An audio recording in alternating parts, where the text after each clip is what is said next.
국내 사망 원인 1위, 바로 암입니다.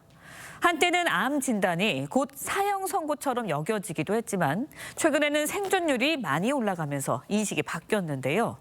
최근 우리 국민의 암 발병 특징은 어떻게 달라졌는지 사회정책부 한지은 기자와 함께 따져보도록 하겠습니다.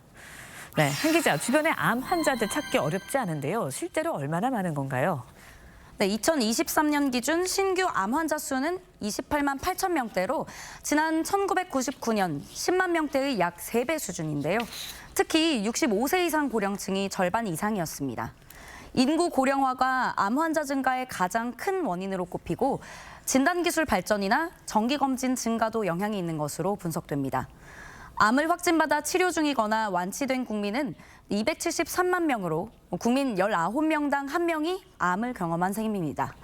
지금 추세라면 우리 국민이 평생 암에 걸릴 확률은 남자는 2명 중 1명, 여자는 3명 중 1명으로 추정됩니다. 네, 그렇다면요. 성별로 가장 많이 걸리는 암에 차이가 있다고요? 네, 그렇습니다.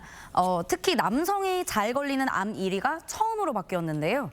그동안 1위를 지켰던 폐암이 내려오고 처음으로 전립선암이 1위로 올라섰습니다.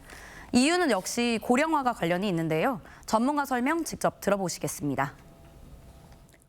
전립선암의 가장 큰 원인이 뭐냐면 사실은 인구의 고령화입니다. 고지방식이라든지 비만 이런 것들이 이제 위험 요인으로 얘기가 되고 있는데 노인 인구의 증가가 가장 큰 원인이라고 생각됩니다. 그렇다면 여성은 암 발병에 어떤 특징이 있었나요? 네, 여성은 보시는 것처럼 유방암, 갑상선암, 대장암, 폐암, 위암 순으로 많이 발생했는데요. 담배를 피우지 않는 여성의 폐암 원인을 놓고 의견이 분분한 상황입니다. 요리할 때 나는 연기가 원인이란 주장도 있지만 아직 관련성이 밝혀지진 않았습니다. 남녀 전체로 보면 가장 많은 암은 갑상선암이고요. 이어 폐암, 대장암, 유방암, 위암 등 순입니다. 네, 일단은 전체 암 환자 수는 늘고 있습니다. 하지만 치료 성과도 괜찮아지고 있죠? 네, 암의 치료 성과는 5년 생존율로 확인할 수 있는데요. 최근 생존율은 73%까지 올랐습니다. 암에 걸려도 10명 중 7명 이상은 5년간 생존한다는 뜻입니다. 2000년대 초반과 비교해 볼 때 20%포인트 가까이 높아졌습니다. 가장 흔한 암인 갑상선암은 생존율 100%로 일반인과 비슷하고요. 전립선암과 유방암도 생존율이 높은 암입니다.